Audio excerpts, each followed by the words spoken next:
Have you ever shared a home with someone who reminded you of the person who broke your heart? Every hallway, every coffee mug, every quiet evening felt like a memory you were trying to escape. I thought moving on from my ex would be hard. I never imagined that her best friend would become my roommate, and completely change my life. The night she looked me in the eyes and said, "She's not coming back. And I'm tired of waiting," everything changed. What happened next taught me a lesson about kindness that I will never forget. Before we begin, make sure to subscribe to Bright Kindness Hub, leave a like, and share your thoughts in the comments. Stories like this remind us that even during our hardest moments, kindness can show up in the most unexpected ways. 3 years ago, my life looked completely different.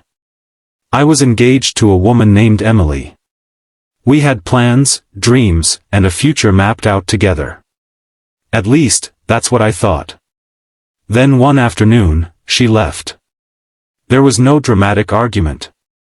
No huge fight. Just a short note on the kitchen counter. "I need something different. I'm sorry." That was it. After 4 years together, she walked away.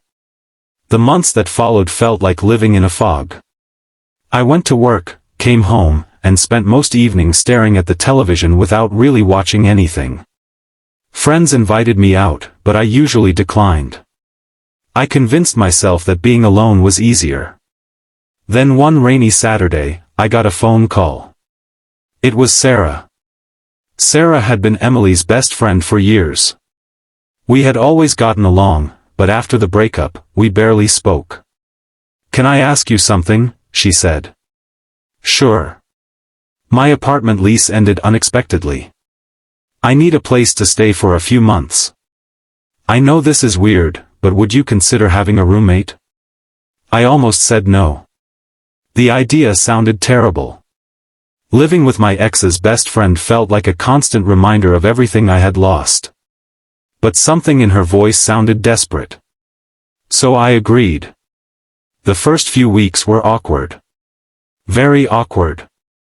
We avoided conversations about Emily. We stayed on opposite sides of the apartment whenever possible. If I was in the kitchen, Sarah stayed in the living room. If she was watching television, I stayed in my bedroom. It felt less like roommates and more like two strangers sharing the same space. Then one evening, everything shifted. I came home from work exhausted. A project had gone wrong. My boss was unhappy. Traffic had been terrible. I walked through the door expecting another lonely night. Instead, I found a warm meal sitting on the table. Sarah was in the kitchen. "I made extra," she said casually. "You didn't have to do that." She shrugged. "You looked like you needed a decent dinner." It was such a small thing. But after months of feeling invisible, that simple act of kindness hit me harder than I expected. For the first time in a long while, someone had noticed I was struggling. Over dinner, we actually talked. Not about Emily. About life. About work. About childhood memories. About favorite movies. And surprisingly, we laughed. A lot. As the weeks passed, our friendship grew. Whenever one of us had a bad day, the other would listen. When Sarah worked late, I left food in the refrigerator for her. When I was stressed, she reminded me to take breaks. Little by little, the apartment stopped feeling empty. It started feeling like home. One night, during a thunderstorm, the power went out. We sat in the living room with candles flickering around us. The rain hammered against the windows. That's when Sarah finally brought up Emily. "She doesn't call anymore," she said quietly. I looked up. "What do you mean?" "She stopped talking to most people." I didn't know what to say. Sarah stared at the candlelight. I spent years defending her choices. The room fell silent. Then she sighed. "But what she did to you wasn't right." Hearing those words surprised me. Not because I needed validation, but because Sarah had always been loyal to her friend. I appreciate that, I said. She nodded. You deserved better. For a long moment, neither of us spoke. Outside, thunder echoed through the night. Inside, something felt lighter. Like a wound I'd been carrying was finally beginning to heal. Months passed. Sarah's temporary stay became a longer arrangement. And honestly, neither of us minded. Then one afternoon, I came home and found her sitting at the kitchen table. She looked upset. What happened? I asked. She hesitated. Then she explained that she had lost an important job opportunity. A position she had worked toward for nearly a year. I could see how disappointed she was. So that evening, I did what she had once done for me. I ordered her favorite takeout. I listened. I encouraged her. I reminded her that one setback didn't define her future. By the end of the night, she was smiling again. That was when I realized something important. Kindness has a way of moving in circles. One person lifts another. Then that person becomes strong enough to lift someone else. And the cycle continues. Several weeks later, everything came to a head. We were cleaning the apartment when we found an old box of Emily's belongings in a closet. Photos. Letters. Memories. Things neither of us had touched in years. I sat quietly staring at them. Sarah watched me for a moment. Then she said something I'll never forget. She's not coming back. I nodded slowly. Deep down, I already knew. But hearing it out loud hurt. Then Sarah continued. And I'm tired of waiting. I looked at her. What do you mean? She smiled sadly. We've both spent years waiting. Waiting for explanations. Waiting for closure. Waiting for things to make sense. The room was completely silent. Then she added softly, maybe it's time to stop waiting and start living. Those words landed straight in my heart. Because she was right. Neither of us could change the past. But we could choose what happened next. That evening, we packed the box. Not with anger. Not with bitterness. Just acceptance. We donated what could be donated and stored the rest away. For the first time, it felt like we were closing a chapter instead of reliving it. A year later, life looked very different. Sarah had found an amazing new job. I had started my own small business. The apartment was filled with laughter instead of silence. And most importantly, we had both learned how powerful simple kindness could be. Not grand gestures. Not dramatic rescues. Just everyday acts of compassion. A warm meal. A listening ear. A few encouraging words. The kind of kindness that quietly helps people carry burdens they never talk about. Looking back, I sometimes think about how strange life can be. The person I expected to remind me of heartbreak became one of the people who helped me heal. Not because she had all the answers. Not because she fixed every problem. But because she chose kindness when it mattered most. And sometimes, that's enough to change someone's entire life. So if you're watching this today and someone around you seems distant, tired, or discouraged, remember this, you never know what battle they may be fighting. A small act of kindness could become the turning point they desperately need. Because kindness isn't just about making someone feel better for a moment. Sometimes, kindness gives people the strength to believe in tomorrow. And when we choose kindness, we create ripples that travel much farther than we can ever see. So keep being kind. Keep showing up for others. And never underestimate the power of a caring heart. The smallest act of kindness might become the greatest gift someone ever receives.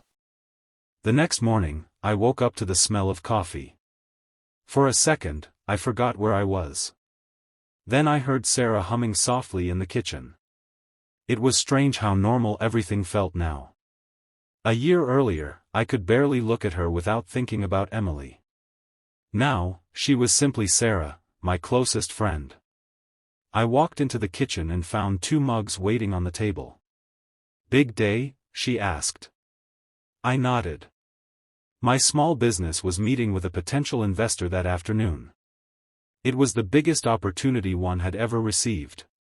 The problem was, I was terrified. What if I mess it up? I asked. Sarah laughed. You've been preparing for weeks. That doesn't mean it'll go well. She pushed a coffee mug toward me. Then let it go badly. I looked at her.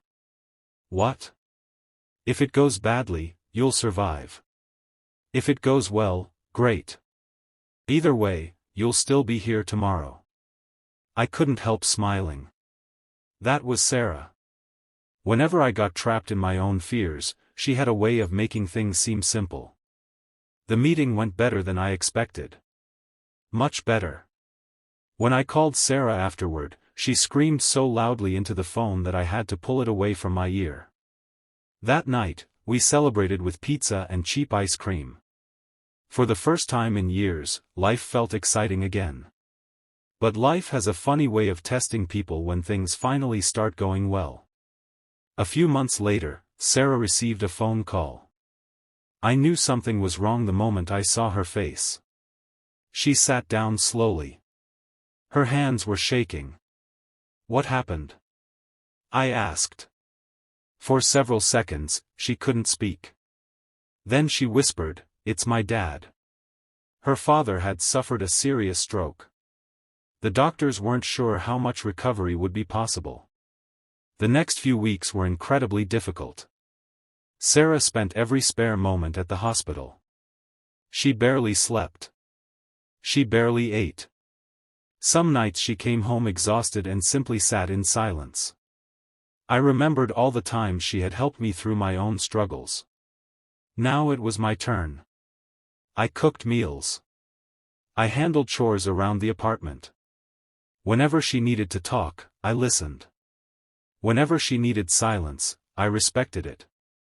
One evening, after a particularly hard day at the hospital, she sat on the couch staring at the floor. "I don't know how to do this," she said. I sat beside her. "You don't have to do it alone." The tears came instantly. For nearly an hour, she cried. Not because I solved anything.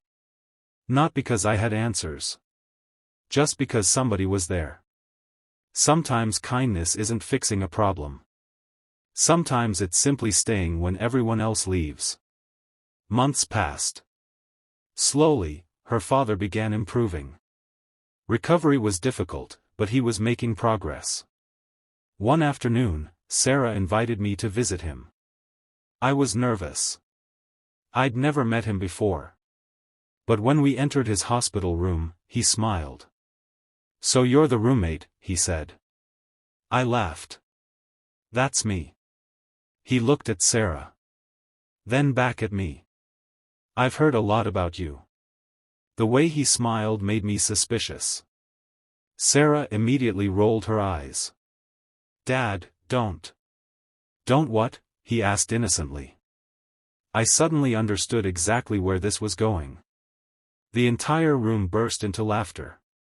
For the first time in months, Sarah looked genuinely happy. A few weeks later, her father returned home. The relief on Sarah's face was impossible to describe. It felt like a heavy weight had finally been lifted. That night, after we returned to the apartment, we sat on the balcony watching the sunset. The sky glowed orange and gold. Neither of us spoke for a while. Then Sarah broke the silence. "You know something?" "What?" "If Emily hadn't left, none of this would have happened." I looked toward the horizon. She was right. The heartbreak. The pain. The loneliness. None of it had felt fair at the time. But somehow those painful moments had led us here. To friendship. To healing. To a life neither of us expected. "It's strange," she continued. "I spent years thinking kindness was something huge. Something dramatic." I nodded. So did I. She smiled. But most of the time it's just showing up. The word stayed with me. Because she was right. Kindness isn't always about grand gestures. It's answering a late-night phone call. It's sharing a meal. It's sitting beside someone during the worst day of their life. It's reminding people they matter when they've forgotten. The following spring, our apartment building organized a community fundraiser for local families struggling with medical bills. Sarah immediately volunteered. Of course she did. Soon she had convinced me to volunteer too. What started as a small event turned into something much bigger. Neighbors donated food. Local businesses donated supplies. People who barely knew each other came together to help. By the end of the fundraiser, thousands of dollars had been raised. More importantly, people felt connected. On the drive home, Sarah stared out the window. "Look at that," she said softly. "What?" "One act of kindness started all of this." I smiled. She was talking about much more than the fundraiser. She was talking about the meal she made for me years ago. The simple dinner that changed everything. The